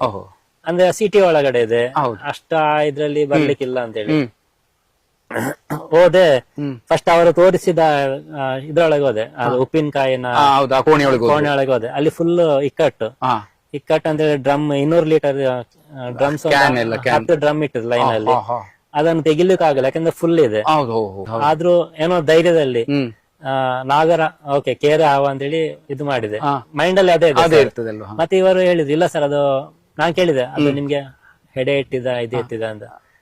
ಹೌದೌದು ಆಯ್ತು. ಆಗ ನಂಗೆ ಸ್ವಲ್ಪ ಇದಾಯ್ತು, ನಾಗರ ಆಗಿರ್ಬೋದು ಅಂತ ಹೇಳಿ ಸೌಂಡ್ ಮಾಡಿದೆ. ಸೌಂಡ್ ಮಾಡಾಗ ಅದೆಲ್ಲಿ ಬುಸು ಕೊಟ್ಟದ್ದು ಕಾಣ್ತಿರ್ಲಿಲ್ಲ. ಇದು ಇಲ್ಲಿ ಇರ್ಲಿಕ್ಕಿಲ್ಲ ಅಂತ ಹೇಳಿ. ಆ ಪಬ್ಲಿಕ್ ಇದ್ದ ರಿಯಾಕ್ಷನ್ ನಿಮ್ಗೆ ಹೇಳಿದಾಗೆ ನಮ್ಗೆ ಅಪಾಯ ಎಲ್ಲಿಂದ ಬರುದು ಅಂತ ಹೇಳಿ. ಪಬ್ಲಿಕ್ ಅಲ್ಲಿ ಈಗ ಹಾವು ಹಿಡಿಯೋರಿಗಿಂತ ಜಾಸ್ತಿ ಕೆಲವರು ಧೈರ್ಯವಂತರು ಇರ್ತಾರೆ. ಅಂತ ಇರ್ತಾರೆ. ಅದ್ರಲ್ಲಿ ಸ್ವಲ್ಪ ಟಾನಿಕ್ ಹಾಕಿದ್ರೆ ಜಾಸ್ತಿ ಟಾನಿಕ್ ಅಂದ್ರೆ ಸಾರಾಯಿ ಕುಡಿಯೋರು ಧೈರ್ಯ ಸಂದರ್ಭದಲ್ಲಿ ಜಾಸ್ತಿ ಇರ್ತದೆ. ಅದೇ ರೀತಿ ಒಬ್ಬ ಗೆಳೆಯ ಬಂದಿದ್ದ, ಗೆಳೆಯ ಅಂತಲ್ಲ ಮನೆ ಬಂದು, ನಾನು ನನ್ನ ಕೈಯಲ್ಲಿ ಟೂಲ್ಸ್ ಇದೆ ಸರ್, ಅದು ನಮ್ಮ ರಕ್ಷಣೆ ನಾವು ನೋಡ್ಬೇಕಂದ್ರೆ ನಾವು ಟೂಲ್ಸ್ ಅಲ್ಲಿ ಸ್ವಲ್ಪ ಇದು ಮಾಡ್ತೇವೆ. ಇವನ್ ಹಾಗೆಲ್ಲ ಸರ್, ನಾನು ಇಲ್ಲಿ ಹಾವು ನೋಡಿದೆ, ನನ್ನನ್ನು ಸೈಡ್ಗೆ ತಳ್ಳಿ ಸರ್ ಇಲ್ಲಿದೆ ಸರ್, ಅವನು ಯಾವ್ದೋ ಮತ್ತಿನಲ್ಲಿದ್ದಾನೆ, ಇಲ್ಲಿದೆ ಸರ್, ಅಲ್ಲಿದೆ ಸರ್, ಇಲ್ಲಿದೆ ಸರ್, ಕನ್ಫ್ಯೂಸ್ ಮಾಡಿ ಡೈರೆಕ್ಟ್ ಕೈ ಹಾಕೋದು. ಕುಡಿದ ಮತ್ತು ನಾನು ಫಸ್ಟ್ ಗೆ ಮನೆ ಓನರ್ಗೆ ಹೇಳಿದೆ, ಅದು ಅವರ ರಿಲೇಷನ್, ಅಣ್ಣ ತಮ್ಮ ಇರ್ಬೇಕು. ಅವರಿಗೆ, ಸರ್ ನಿಮ್ಗೆ ಹಾವು ಹಿಡಿಬೇಕಾ ಇವನನ್ನು ಹಿಡಿಬೇಕಾ ಕೇಳಿ. ಫಸ್ಟ್ ಇವನನ್ನು ಹೊರಗೆ ಕಳಿಸಿ, ಇಲ್ಲ ಅಂತ ಹೇಳಿದ್ರೆ ಜೀವಹಾನಿ ಗ್ಯಾರಂಟಿ. ಸರಿಯಾಗಿ ಹೇಳಿದ್ರಿ. ಜೀವಹಾನಿ ಗ್ಯಾರಂಟಿ ಅಂತ ಹೇಳಿದೆ. ಆಯ್ತು ಅಂತೇಳಿ ಅವರು ಅವನಿಗೆ ಸಮಾಧಾನ ಮಾಡಿ ಹೊರಗೆ ಕಳಿಸಿದ್ರು. ನಾನು ರೂಮ್ ಒಳಗಿದ್ದೇನೆ, ರೂಮಿಂದ ಹೊರಗಡೆ ಒಂದು ಸಣ್ಣ ಮೋಟರ್ ಇದೆ, ಅದೇ ಪಂಪ್ ಅದ್ರ ಮೇಲೆ ಕವರ್ ಹಾಕಿರ್ತಾರೆ, ಕಬ್ಬಿಣ ಮುಚ್ಚಿದೆ. ನಾನು ಹೊರಗೆ ಹಾಕಿದವನು, ಇವನ್ ಎಲ್ಲಿಂದ ಬಂದ ಗೊತ್ತಿಲ್ಲ ಸರ್. ಇವನ್ ಬಂದು ಸೀದಾ ಅದ್ರ ಕೈ ಹಾಕಿ ಇದನ್ನ ಎತ್ತಿದ. ಸರ್ ಇಲ್ಲ ನಾನು ಹಾವನ್ನು ನೋಡಿದ ಅಂತ ಹೇಳಿದಾನೆ. ಇವನೇನು ಕುಡ್ದ ಇದ್ದಾನೆ ಅಂತ ಹೇಳಿ ಇದಾದ. ಸರ್ ಅವನು ಫಸ್ಟ್ ಕಳಿಸಿ, ಇಲ್ಲಿಂದ ಕಳಿಸಿ ಅಂತ ಹೇಳಿ ಅಲ್ಲಿಂದ ಮತ್ತೆ ಹೊರಗೆ ಕಳಿಸಿದ್ರು. ಪುನಃ ಬಂದು ಅಲ್ಲಿಗೆ ಕೈ ಹಾಕಿ ಅದನ್ನು ತೆಗಿಲಿಕ್ಕೆ ಟ್ರೈ ಮಾಡಿ ಒಳಗಿಂದ ಸೌಂಡ್ ಬರ್ತಾ ಉಂಟು, ಸೌಂಡ್ ಬರ್ತಾ ಉಂಟು. ಫಸ್ಟ್ ಹೇಳಿದೆ ಸರ್ ಇವ್ ಕರೆಕ್ಟ್ ಹೇಳಿದ ಕರೆಕ್ಟ್, ಅದ ಮಾಡಿದ ರೀತಿ ಸರಿ ಇಲ್ಲ ಸರ್. ನಾನು ದೂರ ತೆಗಿ, ನಾನು ಹಾವಿಗೆ ಬಂದಿದೆ, ನಾನು ಕಣ್ಣೆದುರು ಬಂದಿದೆ, ಇನ್ನು ಹಿಡಿಯೋದ ಕೆಲಸ ಅದನ್ನ ರಕ್ಷಿಸೋದ ಕೆಲಸ ನಮ್ಮದು. ನೀವೆಲ್ಲ ಸಹ ದೂರ ಹೋಗಿ ಪಬ್ಲಿಕ್ ಅನ್ನು ಫಸ್ಟ್ ದೂರ ಕಳಿಸೋದು, ಹಾವು ಹಿಡಿಯುವಾಗ ಮಾಡುದು ಫಸ್ಟ್ ಕೆಲಸ ಅದೇ ಸರ್. ಪಬ್ಲಿಕ್ ಅನ್ನು ದೂರ ಜನರನ್ನು ಆದಷ್ಟು ದೂರ ಅವರಿಗೆ ಅಪಾಯ ಆಗಬಾರ್ದು, ನಮ್ಗೆ ಅಪಾಯ ಆಗಬಾರ್ದು, ಹಾವಿಗೂ ತೊಂದರೆ ಆಗಬಾರ್ದು ಅಂತ ನಾನು ಅದನ್ನ ಮೆಲ್ಲ ಡಬ್ಬ ಅಂತ ತೆಗಿಯುವಾಗ ಹಾವು ಮೋಟರಿಗೆ ಪಂಪಿಗೆ ಸುತ್ತಿಕೊಂಡಿದ್ದು ಅದನ್ನು ತೆಗಿ ಬಾಲ ಹಿಡ್ದಿದ್ದು ಮಾಡುವಾಗ ಅದು ನಾರ್ಮಲ್ ಸಹಜ ಸ್ವಭಾವ. ನಮ್ಗೆ ಬುಸುಗುಟ್ಟಿ ವಾರ್ನಿಂಗ್ ಕೊಟ್ಟು ಒಳಗೆ ಹೋಯ್ತು ಎಡೆಯಿಂದಾಗಿ. ಅಲ್ಲಿ ನಂಗೆ ತೆಗಿಲಿಕ್ಕೆ ಸ್ವಲ್ಪ ಕಷ್ಟ ಅಂತ ಹೇಳಿ ಅದು ನಾನು ಬಿಟ್ಬಿಟ್ಟೆ. ಅಂದ್ರೆ ಒಳಗೆ ಹೋದ್ಮೇಲೆ ನಮ್ಗೆ ಈಸಿ ಹಿಡಿಬಹುದು ಅಂತ ಹೇಳಿ ಒಳಗೆ ಹೋಗಿ ಡಬ್ಬದ ಹತ್ರ ಹೋಗಿ ನಂಗೆ ಅದು ಈಸಿ ಕೈಯಲ್ಲಿ ಬಂತು. ಇನ್ನು ನನ್ನ ಕೆಲಸ ಏನಂತ ಹೇಳಿ ಅದನ್ನು ಬಾಕ್ಸ್ ಬಾಕ್ಸ್ ನೊಳಗೆ ಹಾಕುದು. ನಾ ಓನರ್ಗೆ ಹೇಳಿದೆ ಸರ್ ನನ್ನ ಬಾಕ್ಸ್ ಕೊಡಿ, ನಾ ಹಿಂದ್ಗಡೆ ಇದೆ ನನ್ನ ಬಾಕ್ಸ್ ಕೊಡಿ ಸರ್, ನಾನು ಬಾಕ್ಸ್ ಅನ್ನು ಹಾಕ್ತೇನೆ ಅಂತ ಹೇಳಿ. ಆ ಪುಣ್ಯಾತ್ಮ ಬಾಕ್ಸ್ ಕೊಡ್ಲಿಕ್ಕೆ ಬಂದದ್ದು ಇವನೇ. ಅಯ್ಯೋ ಇವನ್ ಬಂದ್ಬಿಟ್ಟು ನನ್ನ ಹಿಂದ್ಗಡೆ ಇಟ್ಟಿದ್ದಾನೆ. ಹಿಂದ್ಗಡೆ ಇಟ್ಟು ಹಾವೆಲ್ಲಿ ಉಂಟು ಅಂತೇಳಿ ನನ್ನ ದೂಡಿ ಈಚೆಂದ ಮಾಡ್ತಿದ್ದಾನೆ, ಕೈ ಹಾಕ್ತೈತೆ. ಇಲ್ಲಿ ನಿಮ್ಮ ಕೈಯಲ್ಲಿ ಹಾವಿದೆ, ಹಾವನ್ನ ಡಬ್ಬವನ್ನು ಅಲ್ಲಿಟ್ಟಿದ್ದಾನೆ. ನಾನು ನನ್ನ ಕಾನ್ಸಂಟ್ರೇಷನ್ ಹಾವಿನ ಮತ್ತೆ ಡಬ್ಬದ ಮೇಲೆ. ಡಬ್ಬವನ್ನು ಓಪನ್ ಮಾಡ್ಲಿಲ್ಲ ಅವನು, ಓಪನ್ ಮಾಡ್ಲಿಲ್ಲ. ಅಪಾಯಕರ ಸನ್ನಿವೇಶ ನೋಡಿ. ಅದು ಪುಣ್ಯಕ್ಕೆ ಅದ ಅಲ್ಲಿ ನನ್ನ ಮೇಲೆ ಬರೋ ಹಾವನ್ನು ನಾನು ಹೇಗೋ ಇದು ಮಾಡಿದೆ. ಈ ಕಡೆ ನೀವು ದೂಡಿದ ಫೋರ್ಸ್ ಮತ್ತೆ ಅದು ಜಸ್ಟ್ ಮಿಸ್ ಅಂತ ಹೇಳ್ಬೋದು ಜೀವಹಾನಿಗೆ. ಬಹಳಷ್ಟು ಇರುತ್ತೆ ಸರ್. ಮತ್ತು ಹಾಗು ಈಗ ಮಾಡಿ ಹಾವನ್ನು ಹಾಕಿದೆ. ನಿಮ್ಮದು ಬಹಳ ಒಳ್ಳೆ ಸಂದೇಶ. ತುಂಬಾ ಕಡೆ ಹಾವು ಹಿಡಿಯೋರು ಅವರಿಗೆ ಸುತ್ತಮುತ್ತ ಜನರಿಲ್ಲ, ಅದರಲ್ಲೂ ಕುಡ್ದವರ ಸಮಸ್ಯೆ ಬಹಳ ದೊಡ್ಡಿರ್ತದೆ. ಹಾಗಾಗಿ ಅವರನ್ನ ಆದಷ್ಟು ದೂರ ಇಟ್ಕೊಳ್ಳುವಂತ. ಮತ್ತೆ ಇನ್ನೊಂದು ಅಂತ ಹೇಳಿದ್ರೆ ಅರ್ಧಂಬರ್ಧ ತಿಳಿದವರು, ಅರ್ಧಂಬರ್ಧ ಜ್ಞಾನ ಇದ್ದವರು, ಅದು ಇನ್ನೂ ಅಪಾಯಕರ ಸಂಗತಿ. ಅವರೇ ಜಾಸ್ತಿಯಾಗಿ ಬಣ್ಣ ಬಣ್ಣದ ಯಾವ ಹಾವು ಕಂಡ್ರು ಅದಕ್ಕೆ ತಪ್ಪು ಹೆಸರು ಕೊಡೋದು. ಇದು ಕನ್ನಡಿ ಹಾವು, ಇದು ಕಡಂಬಳ ಅಂತ ತಪ್ಪು ಹೆಸರು. ಅರ್ಧಂಬರ್ಧ ಜ್ಞಾನ ಇರುವವರು ಆ ತಪ್ಪು ಕೆಲಸವನ್ನ ಮಾಡ್ತಾರೆ. ನನ್ನದೊಂದು ಪ್ರಶ್ನೆ, ನಿಮ್ಮ ಸುತ್ತಮುತ್ತಲಿನ ಜನರಲ್ಲಿ ಹಾವಿನ ಕಡಿತದ ಬಗ್ಗೆ, ಪ್ರಥಮ ಚಿಕಿತ್ಸೆ ಬಗ್ಗೆ ಮಾಹಿತಿ ಇದೆಯಾ? ಮಾಹಿತಿ ಅಂತ ಹೇಳಿದ್ರೆ ತಪ್ಪು ಮಾಹಿತಿ ಬಹಳಷ್ಟಿದೆ. ಅಂದ್ರೆ ಹಾವು ಕಚ್ಚಿದಾಗ ಏನ್ ಮಾಡ್ಬೇಕಂದ್ರೆ ನಾನು ಪ್ರತಿ ಸಲ ಎಲ್ಲಿಯಾದ್ರೂ ಹೊರಗೆ ರಕ್ಷಣೆ ಮಾಡ್ಲಿಕ್ಕೆ ಹೋಗುವಾಗ ನನ್ನ ಫಸ್ಟ್ ಕೆಲಸ ಅವರಿಗೆ ಫಸ್ಟ್ ಏಡ್ ಬಗ್ಗೆ ಹೇಳಿಕೊಡೋದು. ಫಸ್ಟ್ ಅವರಿಂದ ಕ್ವಶನ್ ಕೇಳ್ತೇನೆ, ನಿಮ್ಮ ನಾಲೆಜ್ ಏನಿದೆ ಅಂತ ಹೇಳಿ. ಅವರ ಫಸ್ಟ್ ಆನ್ಸರ್ಸ್ ಗಳು ಬರೋದು ಒಂದು ಕಟ್ಟ ಹಾಕೋದು. ಕಟ್ಟ ಹಾಕುವಂತ ಕ್ರಮ ಅಲ್ಲೂ ಇದೆ. ಅದು ಕಾಮನ್, ಬಿಗಿಯಾಗಿ ಕಟ್ಟುವಂತ ಕ್ರಮ. ಹಾವು ಕಚ್ಚಿದ ಭಾಗಕ್ಕೆ ಹಗ್ಗ ಅದು ಥ್ರೆಡ್ ತಕೊಂಡು ಕಟ್ಟ ಹಾಕ್ಬೇಕು. ಮತ್ತೆ ಬ್ಲೇಡ್ ಇಂದ ಗಾಯ ಮಾಡಿ ರಕ್ತ ಸೋರುವಂತದ್ದು ಅದು ಈಗಲೂ ಇದೆ ಅಲ್ಲಿ. ಇದೆ. ಅದು ಕಾಮನ್ ಸರ್, ಅದು ಎಲ್ಲಾ ಕಡೆ ಇದೆ. ಅದು ಕೇಳ್ತಾರೆ. ಇನ್ನೊಂದ್ ಏನ್ ಹೇಳ್ತಾರೆ, ನಾನು ಹಾವು ಹಿಡಿಲಿಕ್ಕೆ, ಹಾವನ್ನು ರಕ್ಷಣೆ ಮಾಡ್ಲಿಕ್ಕೆ ಹೋಗುವಾಗ ಫಸ್ಟ್ ಕೇಳುದು, ಸರ್ ನಿಮ್ಮ ಹತ್ರ ಗಿಡಮೂಲಿಕೆ ಇದೆಯಾ? ಅವ್ರು ಕೇಳ್ತಾರೆ. ನೀವೇನೋ ತಿಂದ್ಕೊಂಡು ಬಂದಿದ್ದೀರಾ? ಅಂದ್ರೆ ಒಂದ್ ವೇಳೆ ಹಾವು ಕಚ್ಚಿದ್ರೆ ಆ ವಿಷಯ ನಿವಾರಣೆ ಮಾಡುವಂತ ಗಿಡಮೂಲಿಕೆ ನಿಮ್ಮ ಹತ್ರ ಇದೆಯಾ ಅಂತ ಹೇಳಿ. ಯಾಕೆ ನಾನು ಕೇಳಿದೆ, ನೀವ್ ಅಂತವ್ರನ್ನ ನೋಡಿದ್ದೀರಾ ಅಂತ ಹೇಳಿ.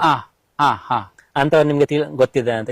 ಗಿಡಮೂಲಿಕೆ ಇದ್ದ ಜನ ಇದೆ ನಿಮ್ಮ ಹತ್ರ, ಅಂತ ಗಿಡಮೂಲಿಕೆ ಇದ್ದವರು ಯಾರಾದ್ರೂ ಇದೆ ನಂಗೆ ಕೊಡಿ ಅಂತ ಹೇಳಿ. ಇಲ್ಲ ಸರ್, ವಿಲೇಜ್ ಅಲ್ಲಿ ಬಹಳಷ್ಟು ಜನ ಹಾವಾಡಿಗರೆಲ್ಲ ಇರ್ತಾರೆ, ಅವ್ರೇನೋ ಒಂದು ಆ ರೀತಿಯ ತಂತ್ರಗಳನ್ನೆಲ್ಲ ಯೂಸ್ ಮಾಡ್ತಾರೆ ಅಂತ ಹೇಳಿ. ಯಾಕೆ ನಾನು ಅವ್ರಿಗೆ ಹೇಳ್ತಿದ್ದೆ, ಸರ್ ಇದು ಹಾವಿನ ವಿಷ ಎಂಬುದು ಅದು ಗಿಡಮೂಲಿಕೆ ಎಂದು ಹೋಗುವಂತದಲ್ಲ.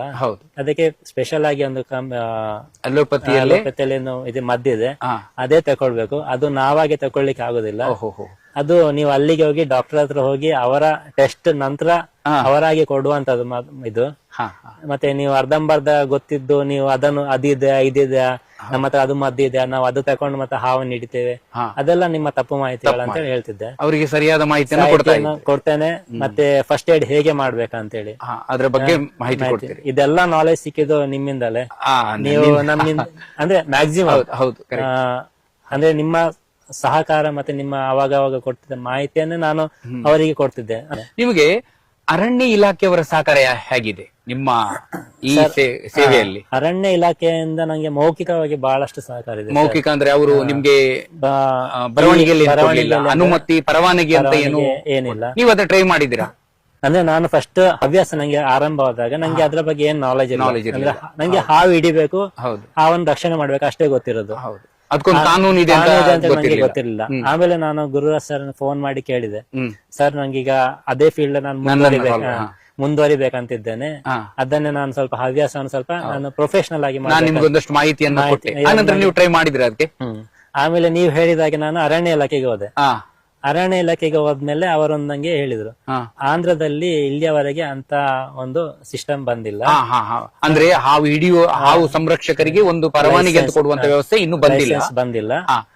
ನಿಮ್ಗೆ ನೀವು ಬೇಕಾದ್ರೆ ಅದೇ ಫೀಲ್ಡ್ ಅಲ್ಲಿ ಮುಂದುವರಿರಿ, ನಮ್ಮ ಸಹಕಾರ ಇದೆ ಅಂತ ಹೇಳಿ ಅವ್ರು ಯಾಕೆ ಸಹಕಾರ ಕೊಟ್ಟಿದೆ ಅಂತ ಹೇಳಿದ್ರೆ, ಅಲ್ಲಿ ಅವರಿಗೆ ನಾನು ಅವರನ್ನು ಅಪ್ರೋಚ್ ಆಗೋ ಅವರನ್ನು ಮೀಟ್ ಆಗೋ ತನಕ ಅಲ್ಲಿಯ ತನಕ ಯಾರು ಅರಣ್ಯ ಇಲಾಖೆಗೆ ಹೋಗಿ ಹಾವು ರಕ್ಷಣೆ ಮಾಡುವ ಅನುಮತಿ ಕೊಟ್ಟು ಕೇಳುವವರು ಬಂದಿರ್ಲಿಲ್ಲ. ಅಂದ್ರೆ ಅದೊಂದು ಹೇಳ್ತಾರಲ್ಲ, ವೈದ್ಯರು ಹೇಳಿದ್ದು ಹಾಲು ರೋಗಿ ಬಯಸಿದ್ದು ಹಾಲುವನ್ನ ವೈದ್ಯರು ಕೊಟ್ಟದ್ದು ಹಾಲುವನ್ನ ಅಂತ ಹೇಳಿ. ಅಂದ್ರೆ ಅವರಿಗೆ ಅಂತ ಒಂದು ಸಂದರ್ಭ ಬಂತು. ಅಂದ್ರೆ ಅವರು ಬಹಳಷ್ಟು ಜನ ಹುಡುಕ್ತಿದ್ರು ಯಾರು ಮುಂದೆ ಬರ್ತಾರೆ ಅಂತ ಹೇಳಿ. ಅವರಿಗೂ ಗೊತ್ತಿಲ್ಲ. ಹಳ್ಳಿಯಲ್ಲ ಅಷ್ಟ ತನಕ ಎಲ್ಲ ಕಾಲ್ ಬಂದ ಕೂಡಲೇ ನಮ್ಮ ಡಿಪಾರ್ಟ್ಮೆಂಟ್ ಯಾರಿಲ್ಲ, ನೀವು ನೋಡ್ಕೊಳ್ಳಿ ಅಂತ ಹೇಳ್ತಿದ್ರು ಅವರು. ಅಂದ್ರೆ ಅದೇ ನಂಗೆ ಆನ್ಸರ್ ಬಂತು ಆವಾಗ. ಒಟ್ಟಾರೆ ನಿಮ್ಗೆ ಅವರದ್ದೊಂದು ಮೌಖಿಕವಾಗಿ ಸಹಕಾರ ಇದೆ, ಸಹಕಾರ ಬಹಳಷ್ಟಿದೆ, ಬಹಳ ಒಳ್ಳೇದು, ಬಹಳ ಇದೆ. ಅಂದ್ರೆ ನಂಗೆ ಎಲ್ಲಿ ನೆಲ್ಲೂರಲ್ಲಿ ಫಸ್ಟ್ ಅವರಿಗೆ ಎಲ್ಲಿಂದ ಕಾಲ್ ಬಂದ್ರು, ನೆಲ್ಲೂರು ಜಿಲ್ಲೆಯಲ್ಲಿ ಅರಣ್ಯ ಇಲಾಖೆ ಕಾಲ್ ಬಂದ್ರೆ ಫಸ್ಟ್ ಕಾಲ್ ಬರ್ತಿದ್ ನನಗೆ, ಕಾಂಟ್ಯಾಕ್ಟ್ ಮತ್ತೆ ಬೆಳಿಗ್ಗೆ ಹಗಲು ರಾತ್ರಿ ಯಾವಾಗನೇ ಇರ್ಲಿ ಫಸ್ಟ್ ನಂಬರ್ ಫೀಡ್ ಆಗಿರೋದು ನನ್ನದೇ. ಈ 4 ವರ್ಷದಲ್ಲಿ ನಿಮ್ಗೆ ಈವರೆಗೆ ಹಾವುಗಳು ಕಚ್ಚಿವೆ? ವಿಷದ ಹಾವುಗಳು, ವಿಷರಹಿತ ಹಾವುಗಳು ಯಾವ್ದಾದ್ರು ಕಚ್ಚಿದ? ಒಂದು ವಿಷರಹಿತ ಹಾವುಗಳು ನಂಗೆ ಸ್ಟಾರ್ಟಿಂಗ್ ಅಲ್ಲಿ ಬಹಳಷ್ಟು ಕಚ್ಚಿದೆ, ಎಲ್ಲ ಕಚ್ಚಿದೆ. ಯಾಕಂದ್ರೆ ಅವಾಗ ನಂಗೆ ಗೊತ್ತಿಲ್ಲ ಹೇಗೆ, ನಂಗೆ ಖಾಲಿ ರಕ್ಷಣೆ ಗೊತ್ತಿಲ್ಲ, ಅದನ್ನ ಹಿಡಿಬೇಕಂತ ಹೇಳಿ ಗೊತ್ತುಂಟು ಅಷ್ಟೇ. ಅದನ್ನ ಹಿಡಿದು ಆಚೆ ಹಾಕ್ಬೇಕಂತ ಗೊತ್ತು. ಆ ಹಿಡಿಯುವಿಕೆಯಲ್ಲಿ ನಂಗೆ ಬಹಳಷ್ಟು ಕಚ್ಚಿದೆ. ನಾರ್ಮಲ್ ಕೇರೆ ಹಾವು, ಮರದ ಹಾವು ಕಚ್ಚಿದೆ, ಕಚ್ಚಿದೆ, ನೀರ್ ಹಾವು ಕಚ್ಚಿದೆ, ನೀರ್ ಹಾವು ರೀಸೆಂಟ್ ಆಗಿ ಕಚ್ಚಿದೆ. ಈ 3 ಹಾವುಗಳು ಕಚ್ಚಿದಾಗ ನೀವೇನಾದ್ರೂ ಚಿಕಿತ್ಸೆ ಮಾಡ್ಕೊಂಡ್ರ? ಚಿಕಿತ್ಸೆ ಅಂತ ಹೇಳಿ ನಾನು ನಾರ್ಮಲ್ ಆಗಿ ಟಿಟಿ ಇಂಜೆಕ್ಷನ್ ತಗೊಳ್ತೀರಿ. ಅಂದ್ರೆ ಕಚ್ಚಿದ ಮರುದಿನ ತಕೊಂಡ್ರ ಅವತ್ತೇ ತಕೊಂಡ್ರ ಹೇಗೆ? ಮರುದಿನ ಹೋಗಿ. ಅಂದ್ರೆ ನಾನು ಫಸ್ಟ್ ನಾನು ಅಲರ್ಜಿ ನೋಡ್ತಿದ್ದೆ ನಾನು, ಅಂದ್ರೆ ನಂಗೆ ಹೇಗೆ ರಿಯಾಕ್ಟ್ ಆಗ್ತದೆ. ಇದು ನಿಮ್ಮ ಬಹಳ ಒಳ್ಳೆಯ ಆಲೋಚನೆ. ಯಾಕಂದ್ರೆ ಈಗ ಒಂದು ನಂಬಿಕೆ ಇದೆ, ವಿಷಕಾರಿ ಹಾವುಗಳು ಕಚ್ಚಿದ್ರೆ ಹೇಗೆ ಔಷಧಿ ಬೇಕು ನಮ್ಗೆ, ವಿಷರಹಿತವಾದ ಹಾವು ಕಚ್ಚಿದ್ರೆ ಇದು ಕೇರೆ ಹಾವು ಇರ್ಬೋದು, ನೀರ್ ಹಾವು ಇರ್ಬೋದು, ಬ್ರಾನ್ಸ್ ಬ್ಯಾಕ್ಟರಿ ಸ್ನೇಕ್ ಅಥವಾ ವಿಷರಹಿತವಾದ ಯಾವ ಹಾವು ಕಚ್ಚಿದ್ರು ನಾವು ಟಿಟಿ ಅಥವಾ ನಂಜು ನಿರೋಧಕ ಔಷಧಿಯನ್ನು ತೆಗೆದುಕೊಳ್ಳುವುದು ಒಳ್ಳೆಯದು. ಯಾಕಂದ್ರೆ ಅವುಗಳು ಆ ಜೀವಿಗಳು, ವಿಷರಹಿತ ಹಾವುಗಳು ಕಚ್ಚುವಾಗ ಅವುಗಳ ಬಾಯಲ್ಲಿ ಬೇರೆ ಬೇರೆ ಜೀವಿಯನ್ನು ತಿಂದಿರ್ತವೆ, ಬ್ಯಾಕ್ಟೀರಿಯಾಗಳು ಇರ್ಬೋದು, ವೈರಸ್ಗಳು ಇರ್ಬೋದು. ಅದು ನಮ್ಗೆ ಕಚ್ಚಿದಾಗ ಕೆಲವು ರೀತಿಯ ತುರಿಕೆಗಳು, ಅಲರ್ಜಿಗಳು ಬರುವ ಘಟನೆಗಳು ಇವೆ. ಹಾಗಾಗಿ ನಾವು ನಂಜು ನಿರೋಧಕ ಔಷಧಿಯನ್ನು ತಗೊಳ್ಳೋದು ಒಳ್ಳೆಯದು. ಅದು ಕೂಡ ನಾಲೆಜ್ ಇದೆ ನಿಮ್ಗೆ? ಇದೆ.